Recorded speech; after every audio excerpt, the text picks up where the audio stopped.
Welcome back, everybody. Welcome back. So at the end of the last episode, right after you logged off, Mm-hmm. another golem spawned over here, but I filled this in completely, and so I feel like maybe Well, and now I want to breed some more villagers in there as well. you Just think to, that'll increase the rate it's of supposed to golem increase the spawn. rate, but I don't know if they need to be in a specific configuration. Oh Or god. you just flew away and like a skeleton was chasing you almost. It looked like, but he must have spawned like literally as you flew out of range because he was literally behind you as you as your wings like lifted up. It was kind of funny. What is that? Oh, fish. But yeah, I was in Ohio again this weekend, and Right. they started to open up restaurants over the weekend, Uh-huh. and so we ended up going out to a restaurant. And contrary to I know things that you've experienced, they were being extremely. Oh god, dang it! Some guy just shot me. They were being extremely. We can only have like 50% capacity. These are the only seats that are open. Type of deal. And it's very strange because we tried to call before we went there because of the fact that we didn't know how, is there going to be a lot of people trying to rush to the restaurant and we're not going to be able to get in, and we have, you know, big family and stuff. How do we do this? I don't understand why restaurants do this, and this has nothing to do with COVID, but they said the interior seating of the restaurant we can take reservations for. The patio, which is outside, first come first serve. Yeah, I've noticed that too, that all restaurants do that. I don't understand either why. And I just can't fathom what the rationale for that is. Unless, like, I understand if you're trying to keep a specific spot open for maybe walk-ins, and you expect that everybody's going to be there, but why would it be the patio, which is, in some of the, summer days or whatever, people like to be outside, like the more desirable spots. I mean, maybe that's why, is because it is the more desirable spot. But I feel like sometimes it's the opposite. A lot of people. I mean, I know for me, if it's hot, I want to be inside. And I almost tried to tell them to go inside at one point because we walked over there because it wasn't too far from her parents' house. Oh man, I left all my wood upstairs. Damn it! It wasn't too far from her parents' house, so we walked over there, and it was. I didn't realize that in Columbus it was fucking 86 degrees all weekend. So it was hot, and I was not used to that level of heat. And right, the skeleton's in my boat. So we were outside waiting, and while we were waiting for the seat to open up that when you could accommodate us, I was just like, man, let's just go inside. Let's just go. It's empty inside. Let's just go inside where there's air conditioning and stuff because it was so freaking hot. But luckily we got a seat in the shade because the first place they tried to seat us, and this was funny because there was the patio, about 50% capacity. Like every other table set was open. Like there was clearly 6 feet of distance between each table. So they were doing it right. And I never went inside, so I didn't see what they were doing inside, but apparently it was empty in there. And a group of people first got up from a side table that was in the shade. And then a group of people got up from a table that was literally like, there was no umbrella. And it was directly in the sunlight. And it was just like a couple, but they were next to this other table that was together. And I was making jokes with Julia's dad. And I was like, is this the table that they put the people that they don't like or something? Like, did the umbrella break? Did these people ask for it not to be there? Or is this just like the F you sit at this table because we don't like you table? Because, I mean, it's got to be freaking hot out there. So we were all like laughing about that. And after about like 20 minutes, the guy comes out to us and he's like, your table's ready. You guys want this one here? You want to put a bunch of chairs around it, or you just want to pull these tables together? And we just looked at him and we said, we can't sit at this table. Like it's in the direct sunlight. We have 2 children here with us. There's no way that the kids can deal with this heat, let alone I want to deal with this heat. And this guy looked at us like we were the biggest assholes in the world. And he was like, well, and so I think there's a reason for it. And he looked at us and he goes, well, I only got, and he said it like as if he owns the restaurant or something. And he's like, I only got eight tables at this patio because of, social distancing and such. So this is the only option you got. And Julia's dad and I were like standing there because the grandma and mom had taken the kids over to like a little like strip of grass in the corner to play while we were waiting, because it was like a strip mall type of deal. And we were just like, no, like we saw some people leave from back there at a table that's in the shade that we were thinking that you guys were like getting ready for us, because they left before this table did. And the guy like looked at us and he goes, okay, I'll go check. And he like said it like like we were just fucking incompetent people that didn't know what was going on. And all of a sudden he came back, like he grabbed a bottle and started cleaning the table, because clearly like all of a sudden there was this table around the corner that was open that he obviously hadn't seen, but I think he probably had dealt with people getting like angry about stuff before, and it was just like we are the biggest jerks in the world. And then the thing is, he never said anything about that after the fact. So Really? it was just a, oh, okay, basically you seem to have been right, but I'll just say, okay, here, right this way to your table, instead of like, I'm sorry, I didn't realize this table was open or anything like that. It was just a, oh yeah, come on, your table's ready now. Come on this way, like table's ready. And it was just like, wait a minute here. Like, I'm sure working. I mean, when did they reopen? Was that their sometime first weekend? over the weekend? It was the first weekend, yeah, but it was. Okay, so it probably was pretty hectic. I'm sure it was. And so we didn't give him that. And like he came over to our table later and was like, oh, he wasn't our waiter or anything, but he was like, oh, I think he was like the manager of the area. Oh, okay. Oh, how's the meal? Blah, blah, blah. So like it was fine, like at the end of the day, but it was kind of weird just the way that it was all done and said at first. But the waitresses and waiters were all wearing masks appropriately. Like I feel, besides ignoring that thing because it could have just been like hecticness or whatever, but it was a good experience of exactly what opening up of restaurants and such should mean. We don't know that. I heard that you don't. No, we don't have any of that. It's none of that. None of that. The same. So I've learned a cool new trick. Tips and life hacks. Well, that's the biggest tip or trick I could impart upon any of you. Please just stay home if you don't have to. Like I mean, you too, Jeff. Don't go out to eat. Well, Ohio is such a weird place because I swear to God, this around Columbus, Ohio, everybody's going to be fucking in shape and jacked, because every time I've been there, all you see on the street is runners, joggers, bikers. Like it's just so many people. And there's like it's a very nice suburban area with a lot of like playgrounds and stuff. The playgrounds are all like taped off, which is kind of ironic because everybody's just jogging and running around them. Like Jack goes on a little scooter. Like he's gotten so good at scootering. He's a 3-year-old and he freaking tears down the street, like twisting the biggest like turns you've ever seen in the scooter. Like you'd think this kid's been scootering, for 30 years. Like that's how good he is at this stuff now. But like that's all that's happening in this place. Everybody is just out and about and like doing this stuff. And these people are just going to be like the models of fitness when this is all over. That's funny. So this weekend, so the life hack I've learned, I mean everyone else probably knows this, especially if you're younger than either of us. I didn't know that in Snapchat, I knew that Snapchat could track your location because I made sure to turn mine off. And I knew that because I've dated people that we'd snap back and forth. And I knew that I could see them on the map, but I knew they couldn't see me because I had it turned off. What I didn't know is you can just open the map and it shows hot spots where people are posting videos and pictures, and you can just click on them and look at anyone that's public's posts at that location. So that kind of blew my mind. I didn't know that was even a thing. But once I discovered that was a thing, I have become addicted to it. I'm like some kind of weird fucking voyeur where I'm just sitting there looking into people's Snapchats from the comfort of my home. And on the first night we reopened in Raleigh, I did a little bit of that, or quite a bit of that, honestly. I pretty much probably looked at every single Snapchat in Raleigh. And I had been out to the store that day to get my grandma her medicine, and it's at a grocery store. So I'd gone to the grocery store, got her medicine, and while in the grocery store, I had already seen that the little bit of mask usage we had going on was just gone. Now that we're in phase 2, there's no need to wear a mask, period.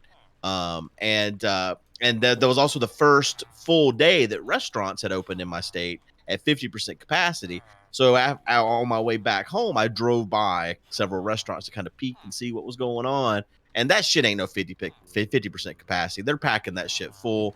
But then when I went home that night and started looking on Snapchat at what was going on in like the busy part of Raleigh, where like the breweries and stuff are at, because bars are still closed, but breweries are open and any bar that serves food can be open. So it's pretty much a fucking. There's lots of loopholes to get What's the into being difference open. between a brewery and a bar that serves, or excuse me, a brewery and a bar that doesn't serve food? What's that? What's the difference Yeah, yeah, between and I mean, I know fundamentally what the difference is one makes their own beer, one does beer? not. Yeah, that's the only difference as far as I know. Why would that get you any difference in? I don't know. I think they're classifying a beer as a craft food. Interesting. Um, because that was an exception that was made by the governor after there was a fight about breweries specifically, because originally they were considered the same as a bar, and then there was a big disagreement about this and the breweries won, and so breweries were now included in the 50% reopening that included restaurants. um but yeah, the shit is packed. And when I looked at the Snapchat, like if you want to look at it too, guys, you can just easily open up your Snapchat and just go to Raleigh and start clicking around, and maybe you'll find the same shit I saw. But if that's not still there, it's on the Raleigh subreddit too. So if you go to reddit.com/r/Raleigh, you can there's posts of these Snapchats too. And people were just fucking partying. Like I showed you this before we started, but that's not the only ones. That was just one example of the parties that's going on in Raleigh on the first day of reopening. And what's so frustrating to me is not, I mean that in itself is already frustrating. But I'm frustrated that we even moved into phase 2, period, because our guidelines and the CDC's guidelines said that as long as there was an increase in hospitalizations and new positive cases from day to day, that you could not move from phase 1 to phase 2. And we've had exactly that. Like our increase day to day, oh, Gollum just spawned, has Hi, been going baby. up ever since. We just had our biggest day ever the day phase 2 started. So I'm just really worried what the numbers are going to look like in oh, there's a baby villager out here. He's escaping. Oh, He's yeah, gone. wait, he spawned outside? There's another one Uh-huh. spawned inside. There was two different groups of people Yeah, that he were. spawned. He ran away. Dude, they had an orgy, and one of them is like twins, one outside and one inside. Yeah, this guy's. Yeah, the other one came in. Oh god, they can get out. Oh god, they can get out. I didn't realize that. Oh god, there was 3 of them. Oh dear. They're on the lamb. I made a mistake. I put up. I was just thinking one tall. Yeah, you got to put half slabs in there or Yeah, something. yeah, that's what I gotta do. I imagine don't close it up yet though, because I imagine they'll come back in there tonight. Oh, that's true because their beds. Oh, are that one different ain't. over here. He's in the water. He ain't coming back Oh to shit, nobody. he did. Where'd the other one go? He's running around over here beside me. Will he actually come back down here? I think he will. I think he'll come to the beds. Okay, yeah. Tonight I will have to come back down here and close this off because. I wonder what he'd do if I ring the bell. Oh shit. Oh well. Well, Oh lord. You should be able to get out because I had to pillar my way out of there too. Hold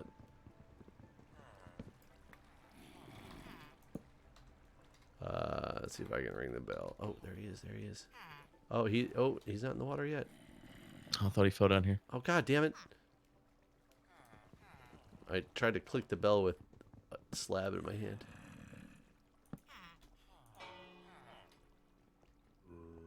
Go, Does that do anything? Go.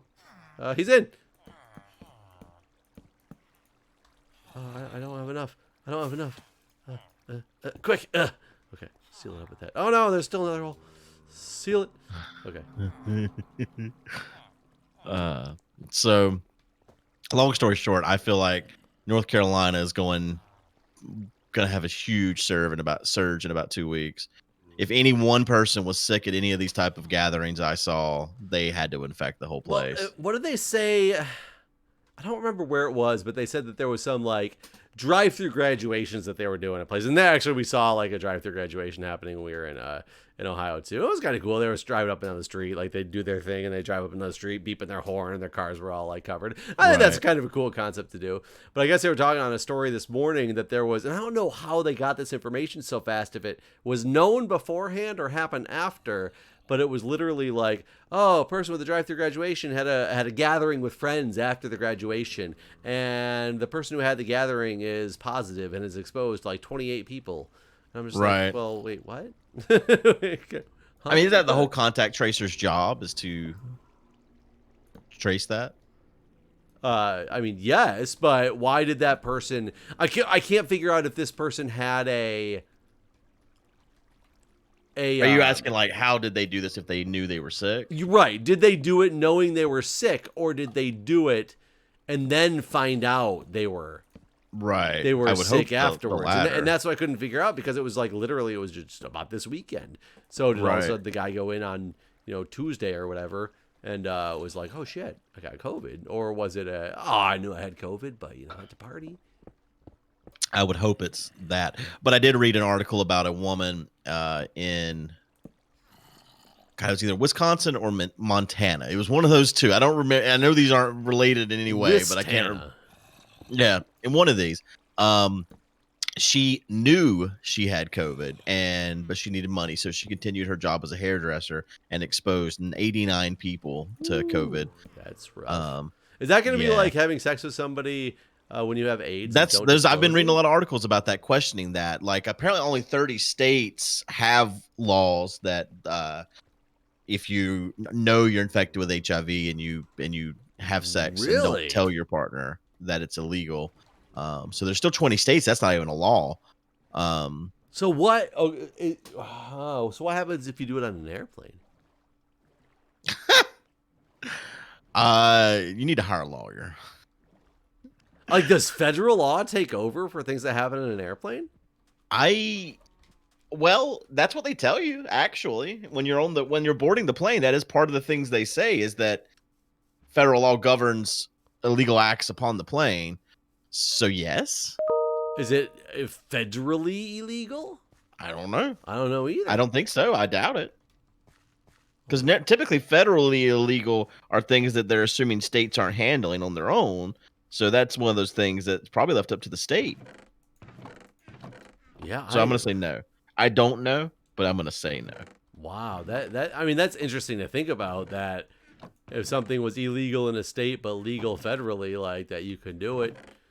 Yeah. What if it was even legal in all 50 states but not on the books federally? Yeah, that's a weird one. I feel like they'd find a way to stick it to you, right? Like you did to that person in the plane without telling him you had HIV. Yeah. How crowded? Have you noticed an uptick in flights since you're Mr. Flyboy now? Absolutely. This weekend was definitely all the seats on the plane, minus the middle seat. I can't say all the seats, but there was 2 people per row in most of the rows. And I mean like 2 people on each side of the aisle.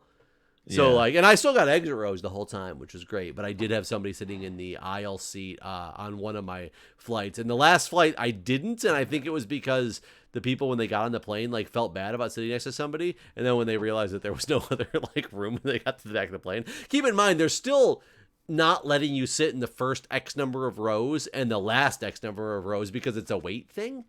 So based on the number of people, they have to make sure the weight is dispersed appropriately. So they tell you, like, when you board this plane, we're only seating in rows like 4 through 38 or whatever like row it is.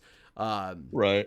So it's not necessarily, I wouldn't say it's a quote unquote full flight minus the middle seat, because there's rows that are empty. But I think a lot of the people pass the exit row and then realize that, oh shit, I can't sit back where I saw empty seats at, and they would just sit with somebody else in the back. So on the way back, I had like the exit row to myself again, which was awesome. But Nice. it was definitely, there was like 78 people on one of my flights and 70 some odd other people on a different flight, which previously I had 26 on the first flight I took and like 23 on the way home. So Wow. definite Yeah. difference. But it was a holiday weekend. Right. So I don't know if that's because things are going back toward normal, or if it was because it was a holiday weekend. I had been tracking the statistics for a while, but I haven't looked at them recently. Because you remember me telling you about it going from like the 1 week it was 95,000 versus 2.2 million previously for the same period. What'd you say? You coming back over to sleep? No, I'm terrified. There's a zombie horde over there, and there's so many of them are babies. But yeah, I can sleep. Oh. I was trying to kill them, and then I started getting overrun. They're definitely trying to get that village. Yeah, I mean, you see a lot of like news articles that are talking about the flights getting back to normal, but at the same time, the flight offerings are so much less. The very first flight that I took out to Ohio, so that we're talking a month ago now, because I've gone every 2 weeks essentially. I've gone 3 times, so it was essentially 4 weeks ago, just over that I went for the first time. Mm-hmm. And there was like a lot more flight options that I had. Oh, so there's less flights flying. Well, and then the second time I went, there were a lot more streamlined options. And like, I remember coming home the last time I had a choice between like an 11:30 flight in the afternoon or a 5:30 flight at night. That were the two only nonstop flights back. And when I got to the airport, the 5:30 had been canceled. And now there's only been one. Oh God, are you mad at me? Are you mad? Huh. I didn't realize the zombies came down in here. They were trying to get to the villagers. Yeah, Interestingly, now there's only the one flight like really option. The baby villager is not dying Where's down he? there because he's too short. Oh, can we pick him up in a bucket? Is he gonna get killed by the zombies though? I think he'll die when he grows up. Maybe. Oh, that's probably true. Pick him Yeah, up in a he is bucket. down there, just like running around. Yeah, poor little guy. Yeah, sorry, bud. You live and you learn, or you die. That zombie there's not dying either, though. Yeah, but it's because it's meant for iron golems. So there's a spot in there where he can live. These iron golems just spawn atrociously slow. Oh, he's done it out here again, and I hate it. Wait, he did spawn out here again? Yeah. So where Look is how he much I've filled in, and I mean, it still doesn't. So I guess we need to look up between episodes what is the spawning radius of these things, because maybe there's a Y level That we need to be at, or that they spawn at regularly. Huh. All right. Well, we'll look that up, and we'll see you guys in the next episode. All right, see you.